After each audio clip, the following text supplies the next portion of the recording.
It was on February the 13th, and we had the very first sit-in here in Nashville.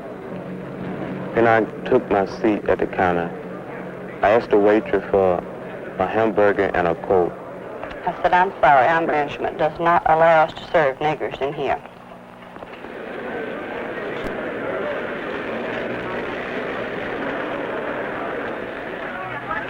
My brothers, I'm glad. I'm glad to have the opportunity to tell people today that they're sleeping in a dangerous time. Rise, rise, rise, rise.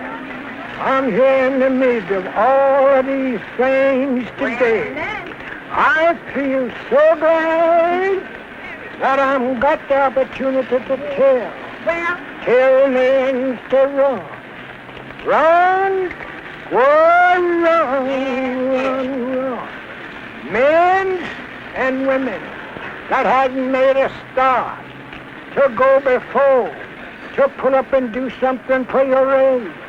Wake up, go and make a start and see if God will catch a hold of you. I think on this day many of us didn't realize just how important our movement would grow to be. The targets of the Nashville students were the lunch counters at the city's 2 largest department stores and 4 variety stores. And for the first time, the community was confronted with Negroes in places where they had never been. You go to a counter. You do not request that the person sitting next to you get up and leave. You merely come in and sit down beside him, as any human being would do. You cause no violence. You have no angry words. You're friendly, and it sort of helps to project the idea that here sits beside me another human being. Altogether, it was a moving feeling within me that I was sitting there demanding a God-given right, and my soul became satisfied that I was right in what I was doing.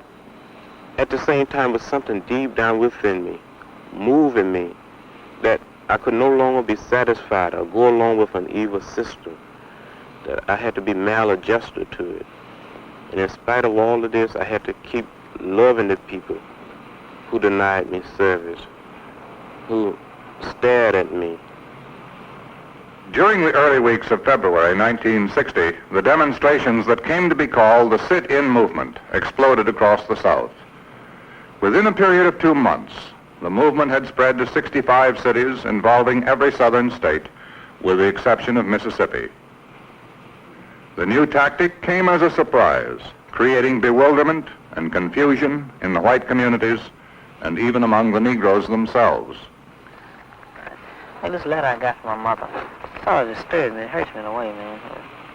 She said, "Dear son, I was glad to hear from you, and sorry, too, because I didn't sleep all night praying and crying and thanking God. He's been so good to you. What are you fighting for? You don't have a family, yet you remember who are helping you in school. It is the white people. What about the people of your race? Well, what are they giving you? And remember, don't hurt yourself. Remember, your advisor asked the white people to help you. They did. So you don't want to fight the people who are trying to help you. Remember, God will straighten out everything if you just give him time. You don't have to eat with the white people. And you live all these years, just pray and trust in God. You're not learning your lesson in school. God is nobody to play with. You're just making disturbance." See, she didn't even give her complimentary clothes or anything, man. She's really upset, man, but gosh, man. I mean, I know she cares for me, you know. I mean, I know she loves me, but man, she just don't understand.